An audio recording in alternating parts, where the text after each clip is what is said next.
friends, it's Em and welcome back to a long overdue video.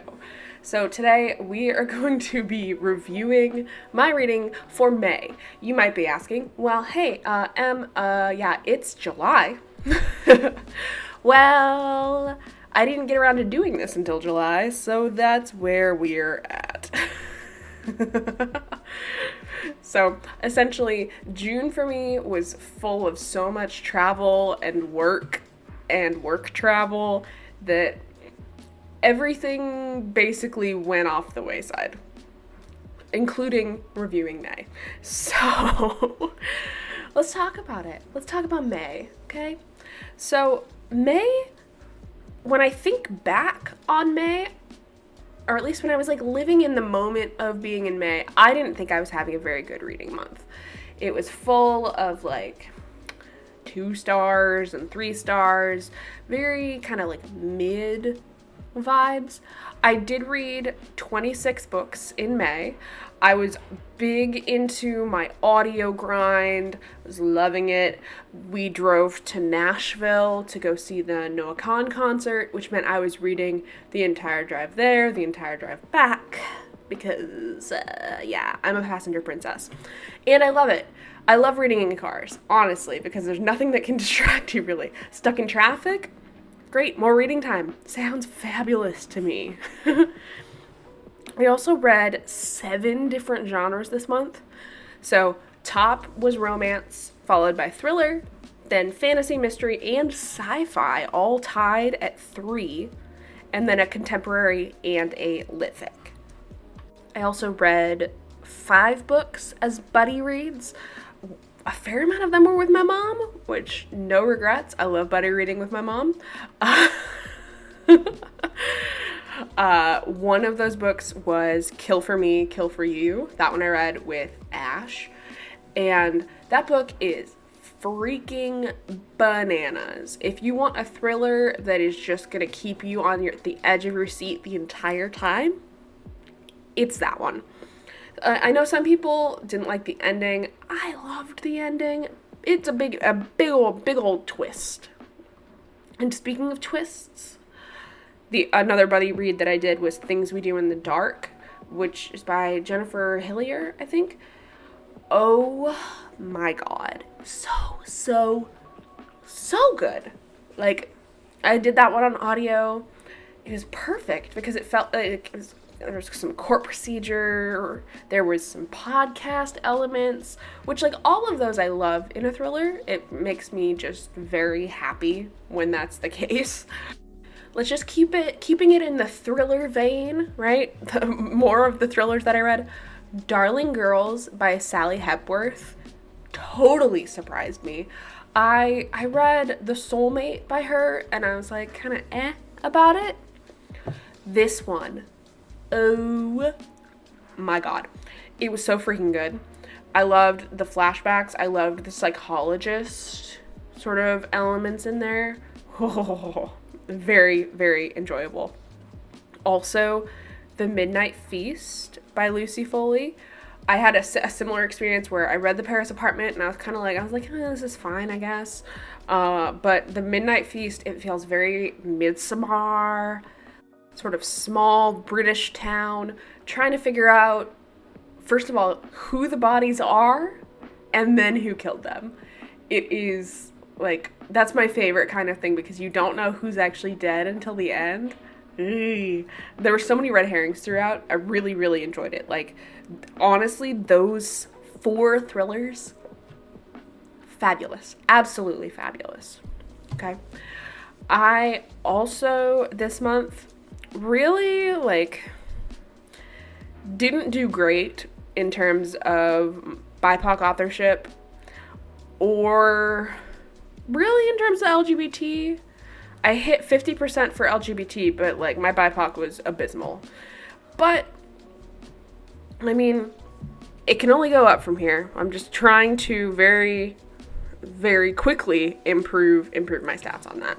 And the easiest way to do that is after you read a book by a white author, read a book by a BIPOC author. Easy peasy. Then you're guaranteed to be close-ish to 50%, unless you only read 1 book a month, in which case just read a book by a BIPOC author. Easy peasy.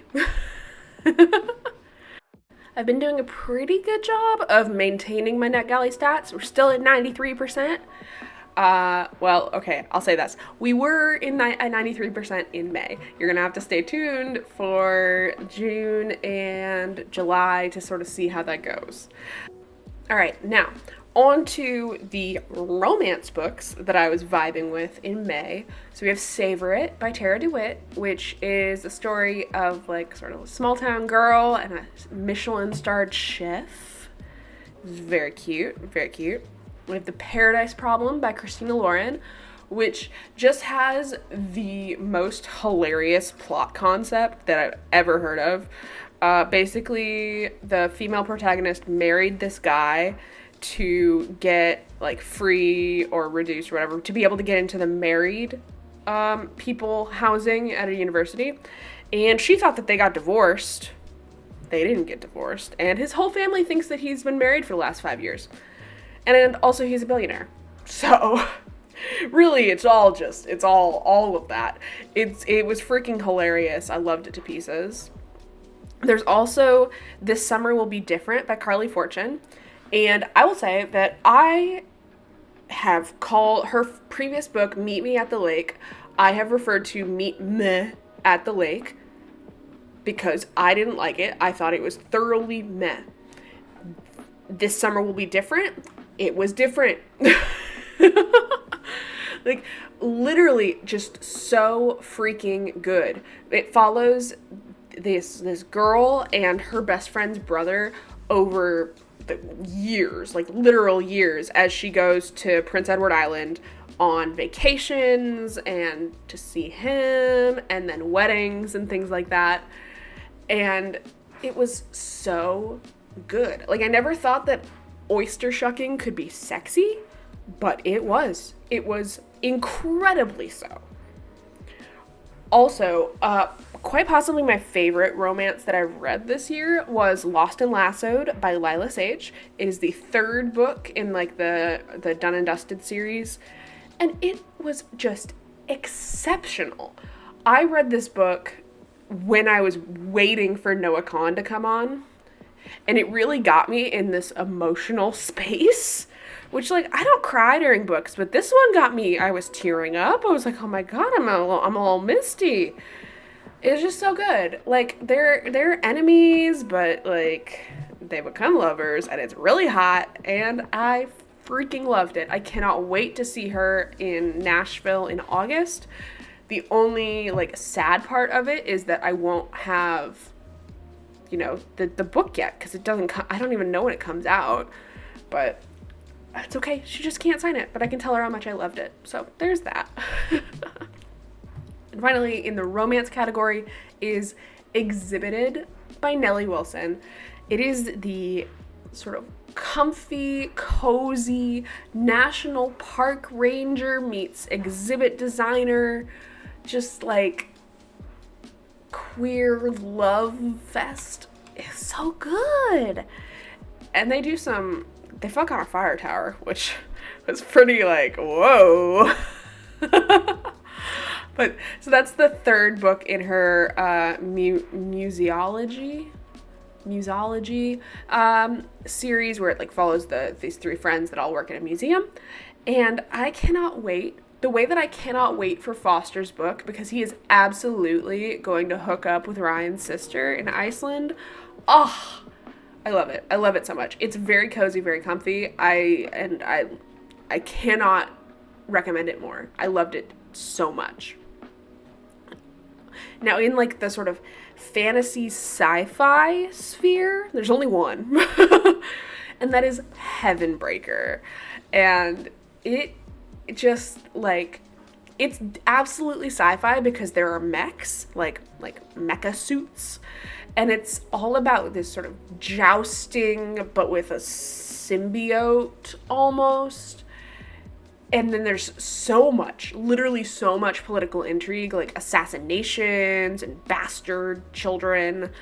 It was bananas. I could not put it down. I feel like it took me forever to read, just because like when I'm reading fantasy and sci-fi, I tend to read slower because my brain has to sort of comprehend like what the names are and stuff. But it was really good. If you can get a copy with this, there it just has the sexiest sprayed edges I've ever seen.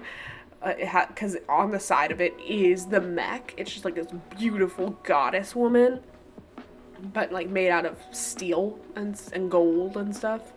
So freaking good. Like I just can't. So as always, please let me know what your favorite books of May were. If I haven't read them yet, I might read them. Because obviously I'm always looking for more books to read. I have plenty on my TBR and plenty on my shelves, but you know what? What's one more? It couldn't hurt. Also, I can't believe I forgot to mention this, but I did cover up partially the circle cut that was like completely cut through the page in in June. But, you know, if you didn't notice, maybe I did a really good job. So that's all. I hope you enjoyed this video. If you liked it, go ahead and hit that like button. Subscribe to see more videos. I promise more are coming, and happy planning.